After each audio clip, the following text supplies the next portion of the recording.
most revered religious leaders and representatives of all the faiths, brothers and sisters, I feel deeply honored and humbled to stand here today before this gathering of representatives of our world's wisdom traditions. As we gather at this holy place at this auspicious time, commemorating the birth of Sri Guru Nanak Ji, I would like to acknowledge and pay my quality, service, and devotion. Sri Guru Nanak Ji's teachings emphasizing that everyone, regardless of their background, is equal in the eyes of the divine. His vision of Langar, the community's kitchen, is an example of selflessness service, where people from all walks of the life gather to share a meal, which is participated to this day at places like the Golden Temple, where we meet this morning. The importance of serving equalities of compassion and altruism promoted in all our noble traditions. At this interfaith gathering, where we have reflected on the contributions of our spiritual traditions to the well-being of humanity, I am reminded of Lord Shakyamuni Buddha's first teaching, the truth of suffering, and the timeless path to end it. This path remains open to all who seek, regardless of race, nationality, class, or gender. His Holiness the Dalai Lama is a living embodiment of this path, and his continues to inspire the world with his message of hope, universal love, and ethical responsibilities. In a world facing crisis and conflicts, His Holiness promotes values that transcend religious and cultural differences. His efforts to bridge ancient wisdom with modern science further emphasizes the relevance of spiritual traditions in today's world. From my own side, I have a little to offer. However, I have the great fortune of inheriting a lineage of unbroken teachings and oral transmissions passed down through the generations from the time of Lord Shakyamuni Buddha himself, who attained enlightenment here in our holy land of India. The Buddha's teachings have spread far and wide, spanning millennia and entire globe. The ancient Indian Nalanda tradition of the great Buddhist scholars and adepts was preserved in the home of my ancestors in Tibet, where it flourished, until His Holiness the Dalai Lama and my predecessor, Gyabje Rinpoche, fled Tibet in 1959, followed by hundreds of thousands of Tibetans finding freedom in exile in India. Since that time, after His Holiness the Dalai Lama was awarded the Nobel Peace Prize for his unwavering commitments to the non-violent dialogues and negotiations, His Holiness the Dalai Lama has spoken widely about his main priorities, which I feel honored to share with you today. His Holiness is deeply concerned with the promotion of human values. He advocates for the cultivation of warm-heartedness and essential human values such as compassion, forgiveness, tolerance, and self-discipline. As human beings, we are all fundamentally the same. We all desire happiness and want to avoid suffering. Even individuals without religious beliefs can benefit from incorporating these universal values into their lives. We each have the power to influence those around us, promoting harmony and understanding through our actions. This is particularly crucial in our current society, where differences are often exaggerated by misunderstanding and fear. Exaggerated by misunderstanding and fear. Compassion lies at the heart of our shared humanity. It calls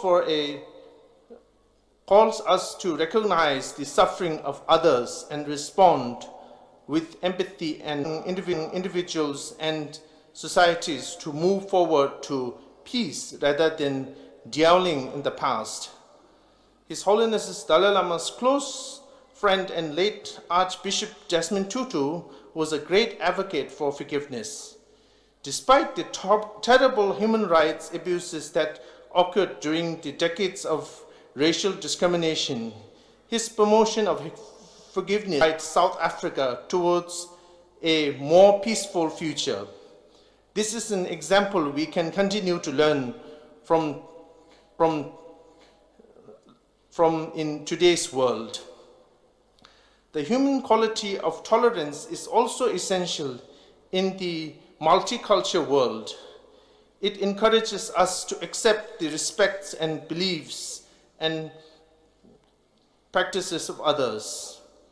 By celebrating our diversity, we can learn from one another while forming deeper, meaningful connections. Self-discipline serves as the foundation for all those values. It involves the practice of mindfulness and control over the actions and reactions. With ethical self-discipline, we become more aware of our thoughts, motivations, and behaviors. We can respond to challenges with clarity. True strength is found not in aggression, but in the ability to choose patience, understanding, and kindness, even in the face of adversity. The second priority His Holiness Dalai Lama emphasized is the promotion of religious harmony, which all of us gathered here are deeply invested in. Engaging in open and respectful dialogues is essential in promoting harmony among various faiths. Through friendship and conversation, we can identify common values that unite us, such as compassion, love, and pursuit of peace. When we learn from each other's perspectives and recognize that there is unity beneath our diversity, we can stand together against intolerance and hatred. As we reflect on the pressing issues facing our world today, it is impossible to overtake the conflicts and wars occurring in the name of religion. Throughout history, we have witnessed how religious identities can become source of division rather than avenues for peace and understanding. Today, these conflicts continue to manifest in various forms, resulting in extreme suffering for individuals and communities. In times of conflict, the principles of religious harmony become even more crucial. Promoting religious harmony is about creating a shared vision of the future, where people of all faiths can live together peacefully. It requires commitment, patience, and consistent efforts from all of us. The ancient Indian wisdom of non-violence, or ahimsa, is a core principle in traditions like Jainism, Buddhism, and Hinduism and Sikhism.